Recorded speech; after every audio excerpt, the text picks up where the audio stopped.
Hong Kong চায়নার অহমিকা দম্ভ চূর্ণ করে দিল হামজা ফাহমিদুলরা। প্রতিপক্ষের মাঠে বাংলাদেশ হয়ে উঠল রিয়াল মাদ্রিদ। স্প্যানিশ ক্লাবটির মতো করে দুর্দান্ত এক কামব্যাক করে দেখালো বাংলাদেশ।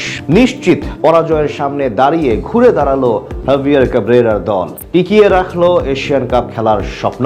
হংকং চায়নার মাঠে যেন ফিরে আসলো রিয়াল মাদ্রিদ। রিয়াল মাদ্রিদের মতো করে বাংলাদেশের কামব্যাকের বাকিটা জানবো রিপোর্টে।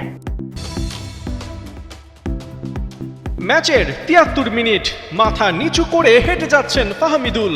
যে মিসটা কিছুক্ষণ আগে করেছেন নিশ্চয়ই তার জন্য আক্ষেপে পড়ছেন। কয়েক সেকেন্ড আগেই ডান প্রান্ত দিয়ে সাদউদ্দিনের লং বলে শুধু শরীরটা ছোঁয়াতে পারলেই হতো, বাংলাদেশ পেত বহু কাঙ্ক্ষিত সেই গোল। অবশ্য ফাহমিদুল এই ভুলের প্রায়শ্চিত্ত করেছেন ১১ মিনিট বাদেই। তার ক্রস থেকেই রাকিব আদায় করেন গোল। পেরিমিটার বোর্ডের ওপর রোনালদোর মতো এই জুটির সেলিব্রেশনের ছবিটা তাই বাংলাদেশের জন্য অনেক কিছু। হংকং চায়নার সাথে এক গোলের ড্রতে ১ পয়েন্ট মিললেও এই ম্যাচে অনেক কিছুই পাবার কথা ছিল বাংলাদেশের। ফার্স্ট হাফ তো পুরোটাই রাজত্ব করেছে স্বাগতিকরা। ম্যাচের আগে বিশাল টিফোতে ড্রাগন আর টাইগারের মহারণের ঘোষণা দেন খোদ দর্শকরা।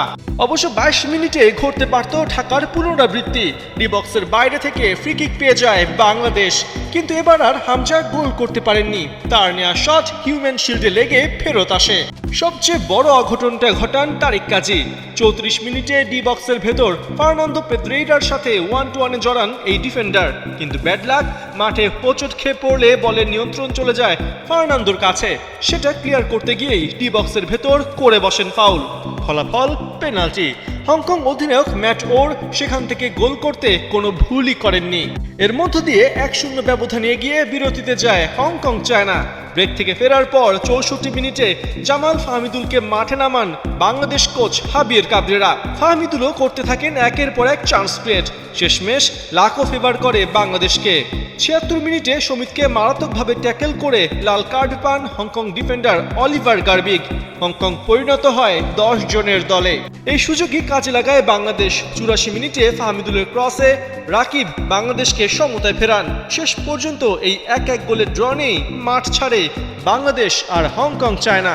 এএফসি এশিয়ান কাপ বাছে বাংলাদেশের পরের অ্যাসাইনমেন্ট নভেম্বরে, যেখানে ঘরের মাঠে হামজা, সমিত, ফাহমিদুলরা মুখোমুখি হবে ভারতের।